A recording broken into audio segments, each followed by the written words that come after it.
'Tis the season, the most wonderful time of the year. Celebration with friends and family. It's time to pay tribute to this jolly month. So join us as we get into the Christmas spirit. You've heard of Elf on the Shelf, but this is Venom on the Shelf.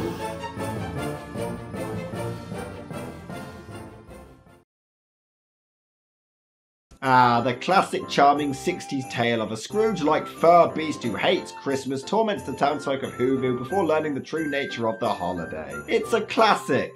And then Jim Carrey improved it. No. A lot of people weren't fans, but I loved it. Great slapstick for the kids, some adult humour for the grown-ups, the overall look of the movie was charming, and it just had a whole lot of heart and really gets you in the mood for Christmas. And Jim Carrey steals the entire show, it's one of my favourites.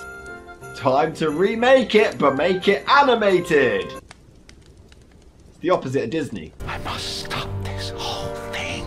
13 years after the Jim Carrey version, Illumination, the company who brought us this monstrosity, announced they were working on a movie based on the Dr. Seuss book. Later casting Benadryl Cabbage Patch as the Grinch himself, Angela Lansbury as the mayor of Whoville, Kenan Thompson as one of the locals, and Pharrell Williams of all people as the narrator. The movie was an insane hit, gaining a worldwide total of $511 million, completely destroying Home Alone and overtaking it as the highest grossing Christmas movie in history. This one really hurt. It's really personal. I will say, the animation is nice as always. I may not like their stories, but Illumination does really gorgeous animation. Only it's not a dream, or a hoax, or a ruse. It is Christmas in Whoville, the home of the Who's. The Poos!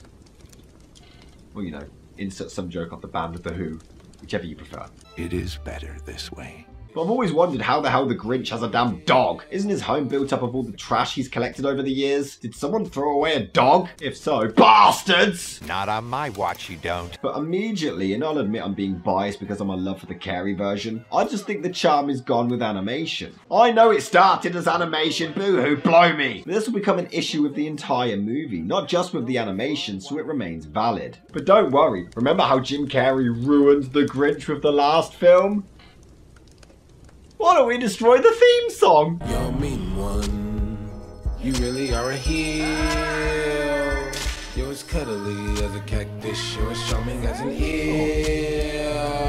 Mr. Grinch, you're a bad banana. Oh my god. You're a small-legged rabbit. My spirit animal. But another huge issue is Bacon Joint Cumberland Pants' voice as the Grinch. He doesn't fit the part at all. He doesn't sound Grinchy. Is that the right adjective? He just sounds like a normal, regular guy, and it just doesn't work. Max, what is this depressing bean? No. That's impossible. It can't be out of food. Hey guys, I'm the Grinch. I hate Christmas. I'm gonna steal Christmas, I'm the Grinch. Alright, in this version, the Grinch only goes to Whoville because he's run out of food, which I guess is a unique angle. But I love how he doesn't even disguise himself. Oh, thanks, mister.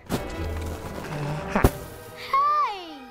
Okay, I like that. He thinks he's so evil, but he's really so petty that that is what he constitutes as a dastardly deed. I love it. But weirdly, the Who's don't seem to know who the Grinch is in this one. This is a massive issue because it makes the climax just not work. In the other one, the townsfolk knew of the Grinch. He was almost an icon. They were terrified of him, so it meant so much more when he did his dastardly deed and made amends at the end. In this one, only one of the Who's calls him by his name before the ending. Cindy Lou only calls him by name after he's introduced himself. That's literally it. Oh, well, it is marginally funny to watch him run away from all the happy Christmas folk. It's me in October. But Cindy Lou looks awful. In the Carrey one, she was so cute and adorable with a really memorable performance. But here, she's just so bland. There he is, Max. The happiest Who alive. Oh, I know someone like that. Christmas time, mistletoe and... So this is the only who somehow knows who the Grinch is. Also, in this version, Santa isn't real, and the Grinch even brags about it. And later on, he even says, Red suit, white beard, always in a jolly mood. I fully expected there to be a twist where this Who actually turned out to be Santa.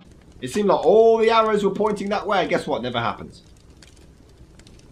I don't know if that's a compliment because it's unpredictable, or if I'm more annoyed because they literally pointed towards that and built it up and then just, nah. So it's put in there for no reason. It's completely pointless. It's not predictable, it's just got pointless stuff in it. He's obsessed with Christmas, but he's not even the one who converts the Grinch to Christmasism, so why is he even in the film? So, what do you want to do today? A little bit of Monica in my life, a little bit of Erica by my side. This physically hurts me. In an interesting change, Cindy doesn't want presents for Christmas. Instead, she wants to ask Santa Claus to help her mum become truly happy. And she doesn't even have a dad in this version. He died or ran away and is avoiding child support. I don't know, make up your own assumptions, it's never explained. Checkmate. But she's determined to mail Santa a letter until the Grinch calls her an idiot and she decides to find a way to talk to Saint Nick face to face instead. Okay,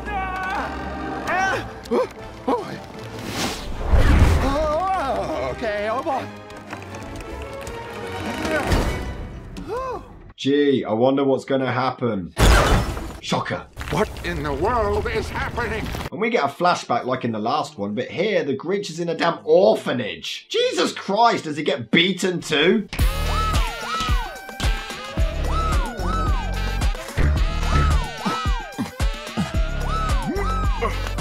Genius starts with the abs, Max.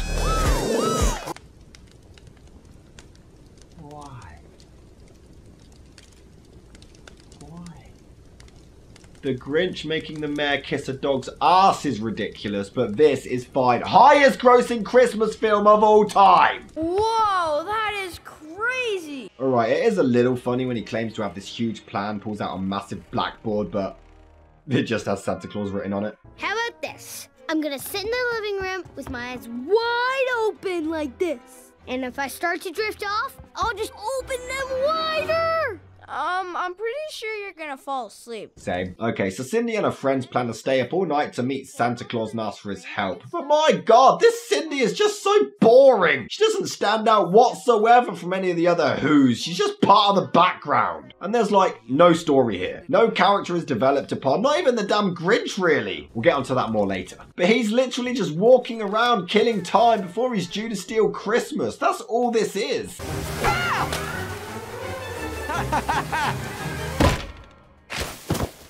This is just the most basic form of comedy there is, and I hate it. And I know that it's catered towards kids, but guess what? So is the Carey one. This is clearly aimed towards a much younger audience, but it's literally just animated characters getting hit over and over again. It's the same shit you see in every other Illumination movie ever. And Cindy doesn't even stand out from the rest of her friends. They're all the same. This one could really be Cindy for all I know. We're gonna trap Santa Claus! Okay, she needs an asylum. What the hell? Cindy's a nut job. What have you done to Cindy Lou Who?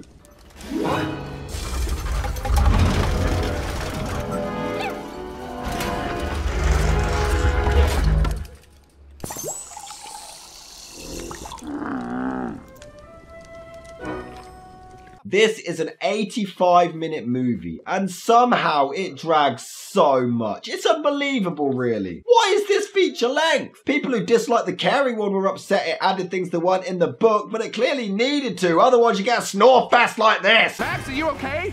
Max? Oh, look, it's me. Oh, dear. And all the slapstick is just things we've seen a million times before.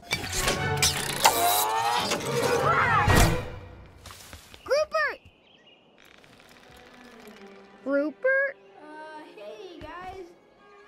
Do I still get to eat the cookie?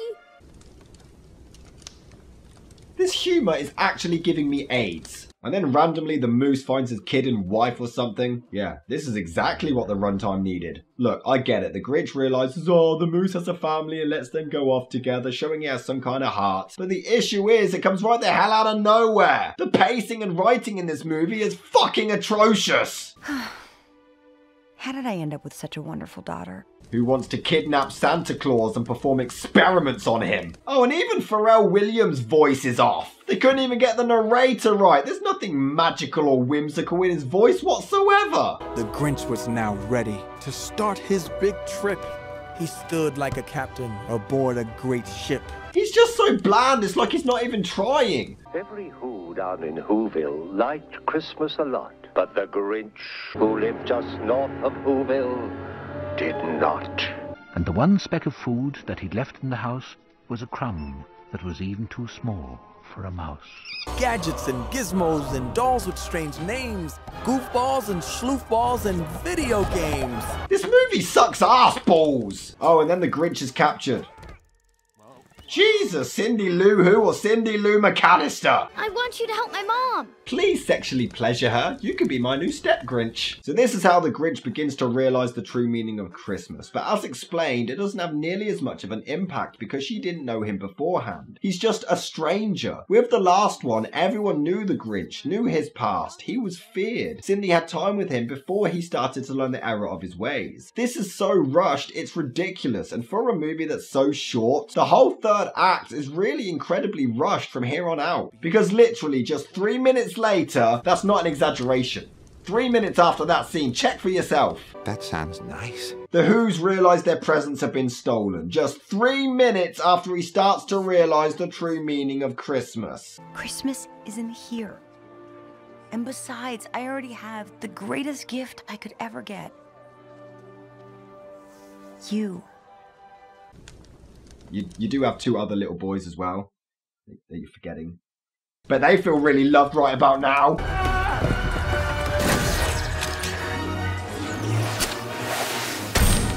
Apparently the Grinch is Batman now. Oh, and of course, because the Moose and family was so important to the narrative, they're back to help him. A whopping 6 minutes after that encounter with Cindy. And 2 minutes after that, he returns to town to apologise to everyone. So to clarify, between the time Cindy makes him aware that she doesn't care about presents, all the way to him realising the true nature of Christmas and returning them, is 8 minutes. 8 minutes! But they don't have any problem with the Grinch just walking around filling time for half the film.